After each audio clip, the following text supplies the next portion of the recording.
시편 84편 1절부터 12절입니다. 구약성경 864쪽입니다. 가정에서 예배드리는 분들은 음성을 내서 읽으시고요. 예배당에서 예배 드리시는 분은 마음으로만 읽으시기 바랍니다. 만군의 여호와여, 주의 장막이 어찌 그리 사랑스러운지요. 내 영혼이 여호와의 궁정을 사모하여 세약하며 내 마음과 육체가 살아계시는 하나님께 부르짖나이다. 나의 왕, 나의 하나님, 만군의 여호와여, 주의 제단에서 참새도 제 집을 얻고 제비도 새끼 둘 보금자리를 얻었나이다. 주의 집에 사는 자들은 복이 있나니 그들이 항상 주를 찬송하리다. 주께 심을 얻고 그 마음에 시올에 데려가 있는 자는 복이 있나이다. 그들이 눈물 골짜기로 지나갈 때 그곳에 많은 샘이 있을 것이며 이른 비가 복을 채워주나이다. 그들은 심을 얻고 더 얻어 나아가 시온에서 하나님 앞에 각기 나타나리다. 만군의 하나님 여호와여, 내 기도를 들으소서. 야곱의 하나님이여, 귀를 기울이소서. 우리 방패이신 하나님이여, 주께서 기름 부으신 자의 얼굴을 살펴보옵소서. 주의 궁정에서의 한날이 다른 곳에서의 첫날보다 나은즉 악인의 장막에 사는 것보다 내 하나님의 성전 문지기로 있는 것이 좋사오니 여호와 하나님은 해요 방패시라. 여호와께서 은혜와 영화를 주시며 정직하게 행하는 자에게 좋은 것을 아끼지 아니하실 것임이니이다. 만군의 여호와여, 주께 의지하는 자는 복이 있나이다. 아멘. 오늘 주일 예배 드리는 우리 충부가족 모두에게 회복의 은혜가 있으시기를 바랍니다. 먼저 렘브란트의 시몬의 노래라는 작품을 감상해 보겠습니다. 렘브란트는 아주 경건한 그리스도인입니다. 그래서 저는 개인적으로 렘브란트의 그림을 참 좋아합니다. 저는 그림에 대해서 별로 아는 바가 없는데 이 렘브란트의 경건성에 감동이 되어서 그분의 그림을 제 사무실에 이렇게 걸어 놓고 있습니다. 시몬의 노래는 렘브란트가 죽던 해인 1669년 마지막 작품입니다. 안타깝게 미완성 유작입니다. 시몬은 누가복음 2장 25절부터 35절에 나오는 사람입니다. 시몬은 위로를 기다리며 살았습니다. 그가 기다린 위로는 사람이 주는 것이 아닙니다. 일이 주는 것이 아닙니다. 재물이 주는 것도 아닙니다. 시몬이 기다리는 위로는 예수 그리스도입니다. 시몬의 마음은 예수 그리스도를 사모하는 것으로 가득했을 것입니다. 그의 유일한 희망은 예수 그리스도이기 때문입니다. 시몬의 삶은 외로운 순례자의 길이었습니다. 외롭고 힘든 순례자의 길은 어느덧 백발이 되었습니다. 얼굴은 주름으로 가득해졌습니다. 그래도 예수님을 사모하는 마음은 변하지 않았습니다.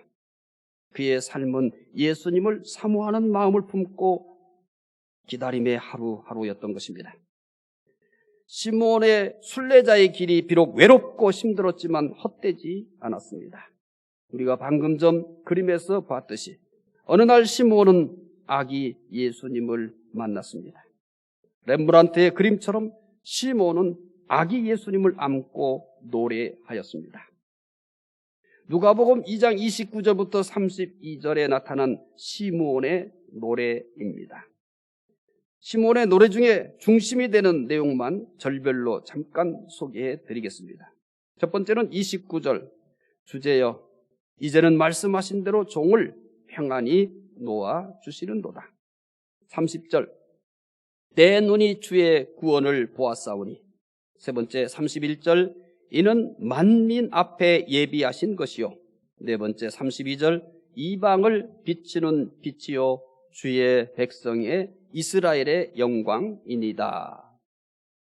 시몬은 끝까지 순례자의 길을 잘 갔습니다. 믿는다는 것은 순례자의 길을 가는 것입니다. 순례자의 길은 험합니다. 순례자의 길은 험하기만 한 것은 아닙니다.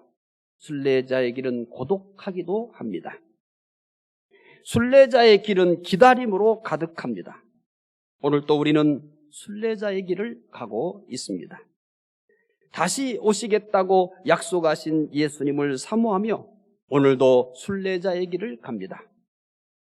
렘브란트의 그림에서 봤던 시므온은 오시겠다고 약속하신 예수님을 기다리며 순례자의 길을 갔던 것입니다.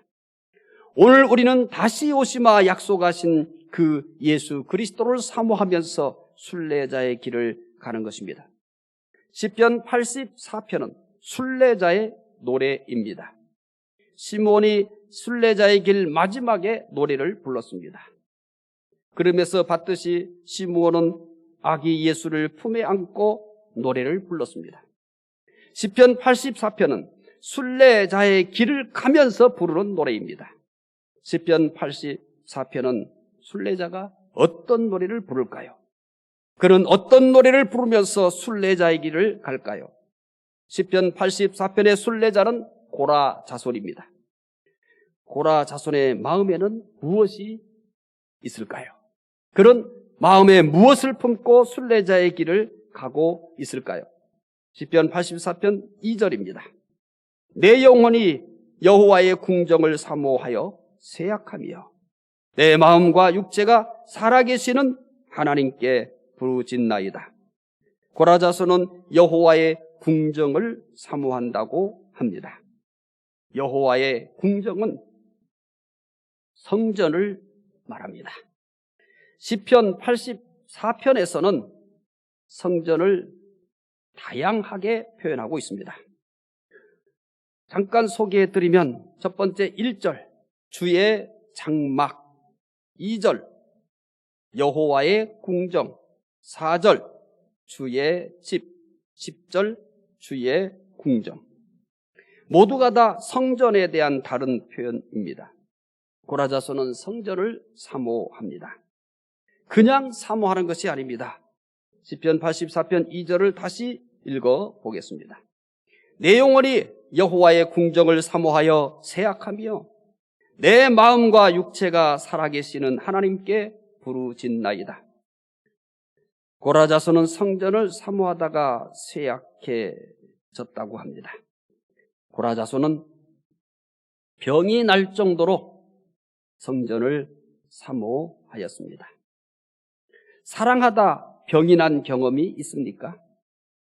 인생을 살면서 한 번쯤은 사랑하다가 병들어 봄직도 하지 않습니까? 아직 이런 경험이 없다면 젊은 친구들은 한 번쯤은 사랑하다가 병이 들어보는 것도 인생을 사는 또 하나의 모습일 것입니다. 솔로몬은 사랑하다 병이 난 경험이 있습니다. 솔로몬이 사랑하다 병이 나서 쓴 책이 바로 아가서입니다. 솔로몬은 아가서에서 술람이 여인을 사랑하다가 병이 났다고 합니다. 아가서는 제가 60이 넘으면 꼭 소개할 계획을 가지고 있었는데 아직은 아닌 것 같습니다. 왜 아직은 아니냐면 아직도 조금 읽으면 불편합니다. 아주 불편한 것이 아주 없을 때 그때 꼭 아가서를 소개하려고 합니다. 아가서를 읽는데 전혀 불편하지 않은 분은 저보다 훨씬 영성이 뛰어나고 거룩하신 분입니다. 저는 아직은 이 아가서를 가지고 아무 일 없듯이 편하게 거기에 나와 있는 표현들을 읽으면서 여러분들에게 편한 모습으로 설교하기에는 아직은 조금 불편해요. 그래서 조금 더 기다리려고 합니다. 조금 더 모든 기력이 다 메마른 다음에 그냥 아가서에 나와 있는 표현들을 자연스럽게 하나님의 말씀 중 하나인 것처럼 소개하게 될 때, 그때 아가서를 소개할 계획입니다. 아직은 보류하고 있습니다. 물론 이 아가서에 담겨져 있는 많은 은혜가 있습니다. 그런데 은혜가 있어도 아직은 좀 불편하기 때문에 기다리고 있습니다. 솔로몬이 술라미 여인을 사모하다가 병이 난 것처럼 고라 자손은 성전을 사모하다가 병이 났습니다. 고라 자손은 아침에 일어나면 가장 먼저 성전을 사모하였을 것입니다. 하루를 살면서도 성전을 사모하는 시간이 가장 많았을 것입니다. 저녁이면 성전을 사모하다가 잠이 들었을 것입니다. 시편 84편에는 고라 자손이 성전을 사모하는 모습으로 가득합니다. 시편 84편 1절 이렇게 고백합니다. 만군의 여호와여, 주의 장막이 어찌 그리 사랑스러운지요 라고 합니다. 1절에서는 성전을 사모하는 마음이 사랑스럽다는 것으로 표현되어 있습니다. 고라 자손에게 성전은 세상에서 가장 사랑스러운 것이었습니다. 중부 가족들은 지금까지 살면서 무엇이 가장 사랑스러웠습니까? 최근에 여러분이 가장 사랑스럽다고 느꼈던 것은 무엇입니까? 저는 세상에서 가장 사랑스러운 모습이 무엇냐고 물으면 현재까지요, 지금 이 순간까지 저는 주저하지 않고 갓 태어난 손자의 얼굴을 대할 때라고 할 것입니다. 저는 할아버지인 것이 참 좋습니다. 그래서 할아버지라고 부를 때 참 행복합니다. 왜냐하면 이제 할아버지가 돼야 될 나이가 되었으니 할아버지가 되는 것도 은혜이기 때문입니다. 요즘에는 할아버지, 할머니, 아줌마 이렇게 부르면 상당히 기분 나빠한다고 합니다. 저는 할아버지라고 부르는 것이 행복합니다. 왜냐하면 지금은 할아버지가 되었기 때문입니다. 할아버지, 할머니에게 갓 태어난 손자, 손녀가 세상에서 가장 사랑스럽습니다. 그래서 제 손자가 사랑스럽기 때문에 그 손자의 할아버지인 것이 좋아서 할아버지라 부르면 행복합니다. 고라 자손은 성전이 가장 사랑스러웠습니다. 고라 자손은 성전을 사모하는 마음을 사랑스럽다라고 표현하였습니다. 이것이 전부가 아닙니다. 그는 84편 4절에서 이제 이런 고백을 하게 됩니다. 주의 집에 사는 자들은 복이 있나니 그들이 항상 주를 찬송하리다. 고라 자손은 4절에서는 성전을 사모하는 마음이 주의 집에 사는 자들은 복이 있나니 라고 고백합니다. 고라 자손이 가장 부러워하는 것은 부자가 아니었습니다. 그는 부자가 더 큰 복이 아니라고 생각했습니다. 권세 있는 사람도 부러움의 대상이 아니었습니다. 유명한 사람도 부러움의 대상이 아니었습니다. 고라 자손은 성전에서 사는 사람을 가장 부러워했습니다. 그래서 주의 집에 사는 자들이 복이 있나니 라고 고백합니다. 이 표현을 잘 기억하셔야 됩니다. 주의 집에 사는 자들이 어떤 복을 받는다는 얘기가 아니에요. 주의 집에 사는 그 자체가 복이 있다는 거예요. 그래서 고라 자손은 이것을 부러워했던 것입니다. 주의 집에 사는 자들은 복이 있다. 주의 집에 사는 그 자체가 복이다. 이렇게 부러워했던 것입니다. 고라 자손은 성전을 사모하는 마음을 주의 집에 사는 자는 복이 있다고 표현하였습니다. 또 이렇게 표현합니다. 성전을 그리워하는 그의 마음은 더 놀라운 표현들로 나타나고 있습니다. 84편 10절에서는 이제 성전을 사모하는 마음을 이렇게 표현합니다. 주의 궁정에서의 한 날이 다른 곳에서의 첫날보다 나은 즉 악인의 장막에 사는 것보다 내 하나님의 성문 문지기로 있는 것이 좋사오니. 10절은 고라 자손이 성전을 사모하는 마음을 가장 감동적으로 표현한 것입니다. 주의 궁정에서의 한 날이 다른 곳에서의 첫날보다 낫다라고 합니다. 참 대단하죠. 하나님의 성전에서 지내는 이 한 날이 다른 곳에서 첫날보다 낫다. 성전에 있는 것이 가장 좋다는 것입니다. 성전을 사모하고 사랑하는 마음을 주의 궁정에서의 한 날이 다른 곳에서의 첫날보다 낫다라고 표현한 것입니다. 고라자손이 성전을 사모하는 말씀을 모아서 보여드리겠습니다. 첫 번째 1절입니다. 주의 장막이 어찌 그리 사랑스러운지요. 두 번째 2절, 내 영혼이 여호와의 궁정을 사모하여 쇠약하며, 또 4절 이렇게 얘기합니다. 주의 집에 사는 자들이 복이 있나니. 그리고 10절에서 주의 궁정에서의 한 날이 다른 곳에서의 첫날보다 나은즉. 이것이 고라자손이 성전을 사모하는 마음들입니다. 고라자손은 성전을 사모합니다. 병이 날 정도로 사모합니다. 고라자손이 성전을 사모하는 이유는 무엇일까요?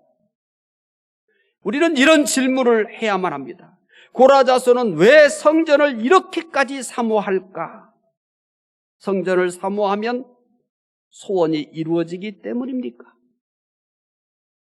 성전을 사모하면 건강해지기 때문입니까?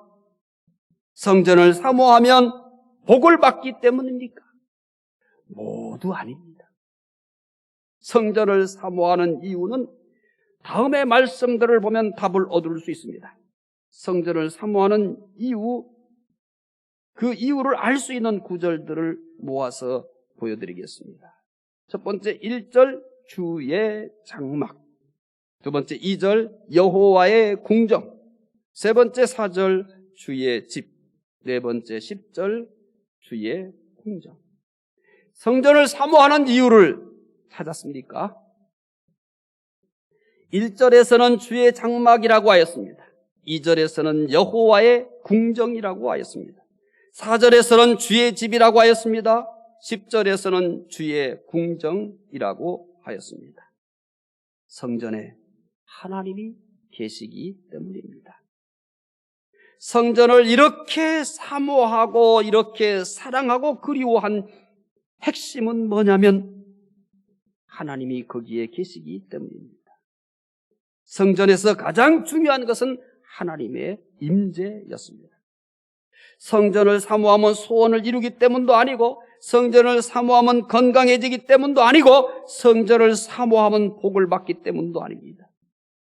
고라자손이 성전을 사모하는 이유는 성전에 하나님이 계시기 때문입니다.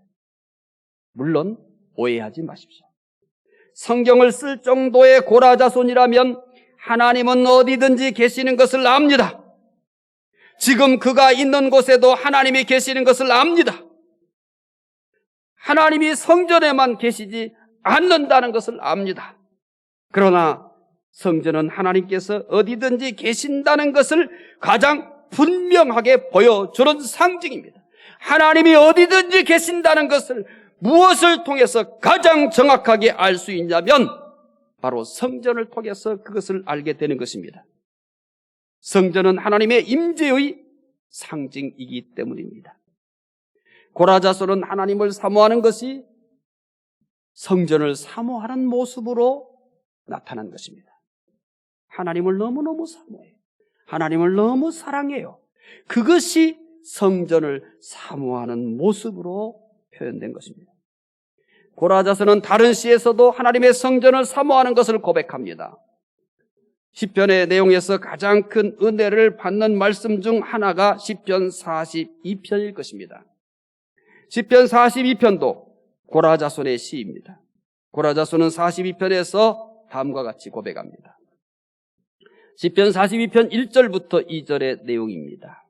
하나님이여, 사슴이 시냇물을 찾기에 갈급함같이 내 영혼이 주를 찾기에 갈급하니이다. 내 영혼이 하나님 곧 살아계시는 하나님을 갈망하나니 내가 어느 때에 나가서 하나님의 얼굴을 배울까? 고라자손은 하나님이 사슴이 시냇물을 찾기에 갈급한 것처럼 하나님을 사모합니다.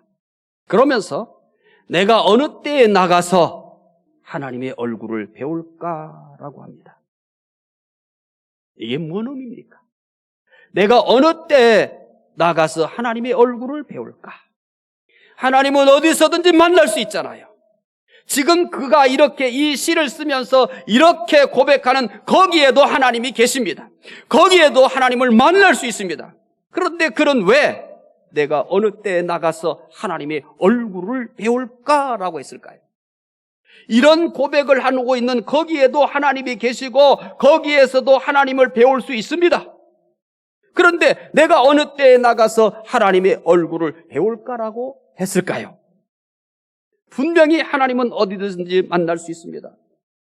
그런데 고다조서는 왜 내가 어느 때에 나가서 하나님의 얼굴을 배울까라고 했을까요? 이 고백은 성전에 나가 하나님을 섬기고 싶은 것을 표현한 것입니다. 그가 지금 있는 그곳에서 하나님을 분명히 배울 수 있고 그 하나님을 섬길 수 있습니다. 그런데 그는 지금 하나님의 임재의 상징인 그 성전에 가서 하나님을 섬기고 싶다는 것입니다. 이런 마음을 내가 어느 때에 나가서 하나님의 얼굴을 배울까라고 표현한 것입니다. 고라자서는 하나님을 사모하는 마음을 성전을 사모하는 마음으로 표현한 것입니다. 하나님을 그리워하는 마음을 성전을 그리워하는 마음으로 표현한 것입니다. 그렇게 나타난 거예요. 하나님을 사랑하는 마음이 성전을 사랑하는 마음으로 나타난 것입니다. 성전은 보이지 않는 하나님의 임재를 상징하기 때문입니다. 하나님은 분명히 성전에만 계시지 않습니다. 하나님은 집에도 계시고 직장에도 계시고 내가 있는 어디에나 하나님이 계십니다. 성경을 쓸 정도의 사람인 이 고라자손이 그것을 몰라서 내가 어느 때에 나가서 하나님의 얼굴을 배울까라고 표현했겠습니까? 성전은 보이지 않는 하나님의 임재를 상징해 주고 있기 때문입니다. 코로나19로 온라인 예배 드리는 시간이 길어지고 있습니다. 이제 어느덧 1년이 훌쩍 지나가서 1년 6개월 가까이 됐습니다. 2년까지 좋게 이런 상황이 계속될 것입니다. 많은 것을 잃었지만 얻은 것이 더 소중합니다.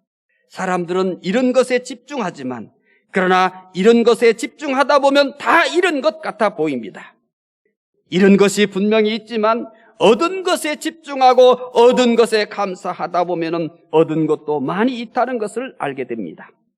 중부 가족들이 시편 84편의 순례자 못지않게 교회를 사모한다는 사실을 보았습니다. 이것은 코로나19 가운데 얻은 정말 보석 같은 것입니다. 온라인으로만 예배를 드리다가 예배당에서 예배를 드리게 되는 날이면 토요일에 잠을 이루지 못했다고 합니다. 그 집에 하나님 계세요. 그가 잠을 자기에 누워있는 그 장소에도 하나님이 계세요.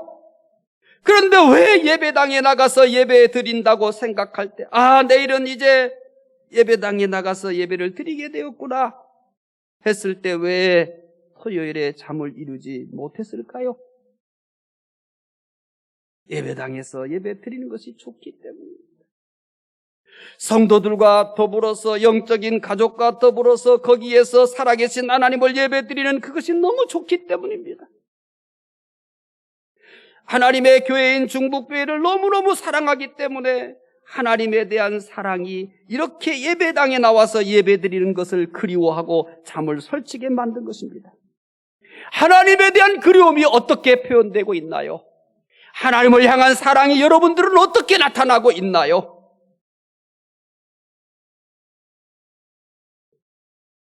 예배당에서 예배 드리는 것이 참 좋습니다. 사랑하는 영적 가족들과 더불어 실질적으로 대화를 나누지 못하지만 멀찍이 얼굴만 보고 마스크 쓴 모습밖에는 보지 못하고 그렇게라도 영적인 가족들이 함께 예배 드릴 수 있다는 것, 이것이 참 좋은 것입니다. 새벽 예배도 드리지 못한 때 참 오래됐습니다. 바로 새벽 예배는 드리는 것을 중단했기 때문입니다. 그런데 혼자 예배당에 와서 울면서 기도하는 성도가 있어서 저는 감동합니다. 많은 분이 아니지만 이렇게 주님을 그리워하고 이렇게 교회를 품에 안고 기도하는구나. 바로 시편 84편의 사람을 저는 혼자 나와 눈물 지으며 기도하는 성도에게서 고라자손의 모습을 볼 수 있었습니다. 하나님을 사모하는 모습이 교회에서 예배드리고 기도하는 모습으로 표현되고 있는 겁니다. 여러분은 하나님을 그리워하고 사모하고 그리워하는 이 모습들을 어떻게 지금 표현되고 있습니까? 혹시 하나님을 그리워하고 사랑하는 마음이 있기나 한 것입니까? 그저 코로나19 동안에 온라인으로만 예배 드리니까 편하다. 온라인 예배 정말 좋다. 코로나19와 상관없이 난 이렇게 그냥 가는 것이 참 좋겠구나. 이런 마음을 가지고 계시나요? 그러면 제가 물을 겁니다. 당신은 하나님을 그리워하는 마음이 있나요? 하나님을 사랑하는 마음이 있나요? 영적인 가족들을 그리워하고 그들을 가슴에 품고 있나요? 이렇게 물어보고 싶습니다. 물론 이분들도 하나님이 어디나 계신 줄 압니다. 집에서 기도해도 된다는 걸 압니다. 일터에서 기도해도 된다는 것을 압니다. 가정에서 예배 드려도 충분히 하나님이 받으시는 예배인 줄 압니다. 그럼에도 불구하고 왜 이렇게 교회를 사모하며 예배 드리는 날이 돌아오면 잠을 설칠까요? 하나님을 사모하는 마음이 교회를 사모하는 모습으로 표현된 것입니다. 하나님을 사모하는 마음이 영적 가족인 성도들과 함께 예배드리는 그러한 그리움으로 표현된 것입니다. 고라자손은 하나님의 성전을 사모하는 것을 멈추지 않습니다.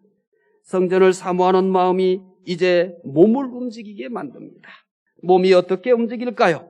7절에 고라자손이 성전을 사모하는 그 마음이 이제는 행동으로 나타나는 것을 그리고 있습니다. 7절입니다.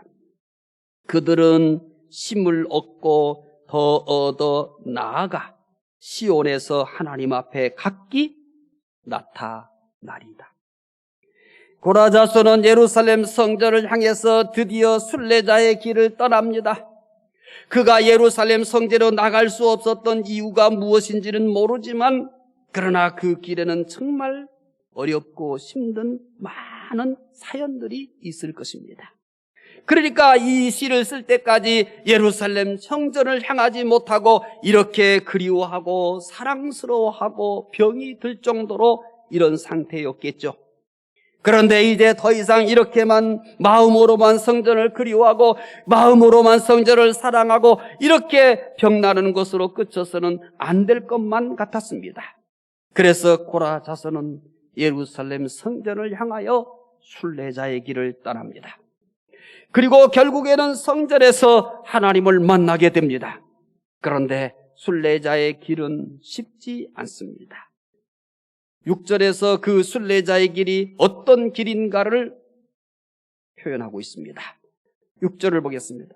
그들이 눈물 골짜기로 지나갈 때에 그곳에 많은 샘이 있을 것이며 이른 비가 복을 채워주나이다. 고라자손은 예루살렘 성전을 향해 순례길을 떠났습니다. 그 순례길에는 눈물 골짜기가 있습니다. 눈물 골짜기는 물을 구할 수 없는 메마른 골짜기를 의미하는 것으로 봅니다. 또한 순례의 길에서 만나게 되는 고난을 의미하기도 합니다. 성전을 향해 가는 순례길에는 눈물 골짜기와 같은 험한 길이 있습니다. 구체적으로 그 눈물 골짜기가 어떤 길인지 모르겠습니다. 그러나 분명한 것은 그냥 내가 가고 싶을 때 갈 수 있는 그런 순례길이 아니에요. 성전을 향해서 거기에서 하나님을 배웠고 거기에서 하나님을 예배할 그러한 것이 자유가 박탈된 것임에는 틀림이 없습니다. 그래서 비장한 각오를 해야만이 그 예루살렘 성전을 향해서 갈 수 있는 상황이었습니다. 이 어렵고 힘든 길을 고라자손은 눈물 골짜기라고 표현한 것입니다. 순례자는 눈물 골짜기일지라도 더 이상 이렇게 마음으로만 예루살렘 성전을 그리워할 수는 없었습니다. 하나님을 향한 그리움이 이렇게 만들지 못했습니다. 하나님을 향한 이 사랑스러움이 도저히 여기에 있을 수만은 없었습니다. 그래서 비록 눈물 골짜기가 있다 할지라도 그 길을 피하지 않았습니다. 시편 84편에 나오는 순례자만이 눈물 골짜기가 있는 것은 아닙니다. 오늘날도 믿음을 따라 살기 위해 순례자의 길을 가고 있는 사람들에게도 눈물 골짜기가 있습니다. 눈물 골짜기가 하나만 있는 것도 아닙니다. 많은 눈물 골짜기를 지나야 합니다. 죄와 싸우는 현실이 눈물 골짜기일 수 있습니다. 욕심을 버리는 것이 눈물 골짜기일 수 있습니다. 욕심을 버리는 것은 정말 힘듭니다. 그래서 저는 이렇게 표현합니다. 아마 내가 죽을 때까지 욕심을 다 버리지 못할 것이라고요. 버리면 또 욕심이 살아서 나타납니다. 버리면 또 다른 욕심이 자리를 잡습니다. 그래서 우리는 평생 동안 욕심을 버리는 것이 우리의 눈물 골짜기일 수도 있습니다. 믿음 때문에 만나는 시험이 눈물 골짜기일 수도 있습니다. 코로나19 상황이 눈물 골짜기일 수도 있습니다. 요즘 4차 유행의 징후가 보입니다. 예배당에 가서 내가 감염되면 어떻게 할까? 그런 두려움을 갖는 것은 자연스러운 것입니다. 여러분이 갖는 두려움보다 제가 갖는 두려움은 몇 배나 더 큽니다. 왜냐하면 제가 짊어져야 될 책임들이기 때문입니다. 다 이해가 됩니다. 충분히 이해가 됩니다. 하지만 이 코로나19가 우리를 예배당으로 가는 것을 막는 이 골짜기를 넘어야 합니다. 이런 위험은 예배당에만 있는 것은 아니잖아요. 직장에도 있어요. 마트에도 있어요. 식당에도 있어요. 그런데 유독 왜 예배당에 나가서 예배 드리는 이 눈물 골짜기를 더 피하는 것입니까? 마트에 가도 어려움이 있잖아요. 위험이 있어요. 그런데 그 위험은 왜 쉽게 건너뛰십니까? 직장에 출근해서 하루 종일 거기에서 직원들과 함께 일하잖아요. 대화도 하고 말이에요. 우리는 예배만 잠깐 드리고 가는 거예요. 그런데 왜 거기는 그 위험을 쉽게 건너뛰시는 거예요? 또 심지어 식당에 가면 여러분 마스크 벗고 다들 식사하시잖아요. 카페에 가면 마스크 벗고 다 차 마시잖아요. 우리 예배 드리러 와서 마스크 안 벗어요. 대화도 안 해요. 더 넓은 거리에 뛰어 있어요. 그런데 왜 쉽게 마스크 보고 차 마시는 곳에는 쉽게 가시는 거예요? 왜 식당에는 쉽게 가셔서 마스크 벗고 식사하시는데 부담이 없는 거예요? 왜 예배당에 나와서 마스크도 쓰고 있지, 거리 철저히 유지하고 있지, 심지어 말도 하지 않는데 왜 여기만 이렇게 나오는 것이 힘들어하고 두려워하는 거예요?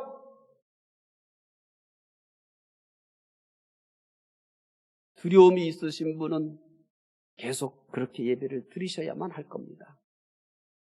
하지만 이 두려움을 이겨야 합니다. 왜냐하면 여러분이 집에 있어도 거기에 하나님 계세요. 직장에도 하나님 계세요. 문제 없습니다. 그러나 우리는 코로나19에 중요한 도전을 받고 있습니다. 당신이 얼마나 하나님을 사랑하는지에 대한 도전입니다. 당신의 믿음이 어떤 믿음인지에 대한 도전입니다. 그리고 사랑하는 성도들을 얼마나 사랑하는지에 대한 도전입니다. 이 도전 앞에 여러분들은 증명하셔야만 하는 것입니다. 고라자손은 우리가 건너뛰어야 될 코로나19와 같은 이 눈물 골짜기보다 더 험한 눈물 골짜기였습니다. 그런데 그 위험을 감수하고 순례의 길을 가는 것입니다. 우리 중부 가족들도 마찬가지입니다. 우리가 3부로 나눠서 예배드리기 때문에 여러분이 전체 1부, 2부, 3부 나눠서 예배드려도 방역 지침에 따라서 30%가 안 됩니다. 우리 교인이 1부, 2부, 3부 나눠 드려도 우리 자석수에 전 교인이 1부에 한꺼번에가 아니라 1부 예배 드리는 분, 신청한 대로 2부 예배 드리는 분, 3부 예배 드리는 분, 이렇게 해도 우리 공간에 방역 지침 훨씬 철저히 지키는 그런 상황입니다. 우리가 이것이 끝났을 때 그분 앞에서 부끄럽지 않았으면 합니다. 그게 그냥 우리 자신의 몫입니다. 고라자손은 성전을 사모합니다. 성전에 하나님이 계시기 때문입니다. 고라자손은 성전을 사모하는 것을 멈추지 않습니다. 성전을 향하여 순례자의 길을 갑니다. 순례자의 길에는 눈물 골짜기가 있습니다. 순례자의 길은 눈물 골짜기만 있을까요? 순례자의 길에 또 무엇이 있을까요? 6절 이렇게 소개합니다. 그들이 눈물 골짜기로 지나갈 때 그곳에 많은 샘이 있을 것이며 이른 비가 복을 채워주나이다. 순례자의 길에 눈물 골짜기만 있는 것은 아닙니다. 하나님께서 눈물 골짜기에서도 샘물을 만날 수 있도록 인도하셨습니다. 오늘 순례자에게도 눈물 골짜기에서 샘물을 만날 수 있도록 은혜 주십니다. 눈물 골짜기에서 말씀이 샘물이 될 수 있습니다. 찬송이 샘물이 될 수 있습니다. 기도가 샘물이 될 수 있습니다. 도운 형제 자매가 샘물이 될 수 있습니다. 눈물 골짜기에는 하나님께서 준비해 놓으신 샘물이라는 선물이 반드시 있습니다. 순례자의 길에는 눈물 골짜기의 샘물이라는 선물만 있는 것은 아닙니다. 또 다른 선물이 있습니다. 5절입니다. 주께 힘을 얻고 마음에 시온의 대로가 있는 자는 복이 있나이다. 고라자손은 마음에 시온의 대로가 있는 자는 복이 있다고 합니다. 마음의 시온의 대로는 성전을 향하여 순례의 길을 떠나는 마음입니다. 성전을 향해 순례의 길을 가는 사람에게는 복이 있습니다. 하나님은 순례자와 함께 하십니다. 그에게 빛이 되어 주십니다. 그에게 힘이 되어 주십니다. 그래서 결국에는 성전에서 하나님 앞에 서게 될 것입니다. 고라자손은 병이 날 정도로 성전을 사모합니다. 이렇게 말씀은 시작했습니다. 성전에 하나님이 계시기 때문입니다. 두 번째는 고라자손은 성전을 향해 순례자의 길을 떠납니다. 하나님을 사모하는 그 마음으로 끝나지 않습니다. 그 마음을 이제 몸으로 실천합니다. 그래서 순례자의 길을 떠납니다. 그런데 그 순례자의 길에는 눈물 골짜기가 있습니다.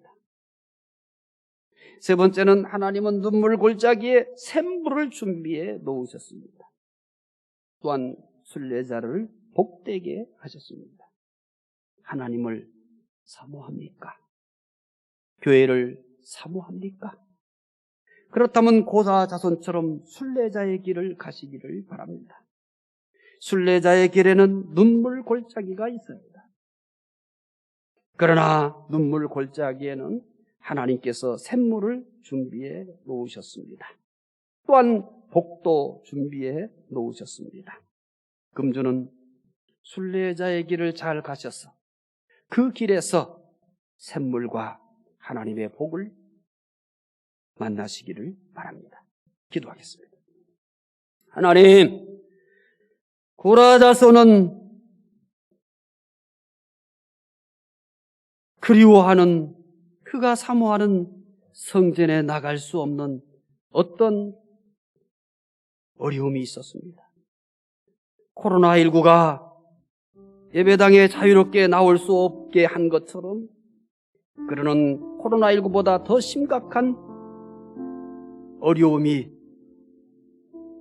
성전에 나가지 못하도록 만들었습니다. 그러나 사모합니다. 병이 날 정도로 사모합니다. 사랑합니다. 병이 날 정도로 성전을 사랑합니다. 드디어 그는 성전을 향한 사랑과 사모함이 마음으로만 머물지 않고 순례자의 길을 갑니다. 그 순례자의 길에는 눈물 골짜기가 있지만 감수하고 그 순례길을 떠납니다. 이 순례길에 하나님께서는 동행하셔서 샘물을 준비해 놓으셨고 복을 주셨습니다. 오늘 우리도 순례의 길을 떠나야만 하는 사람들입니다.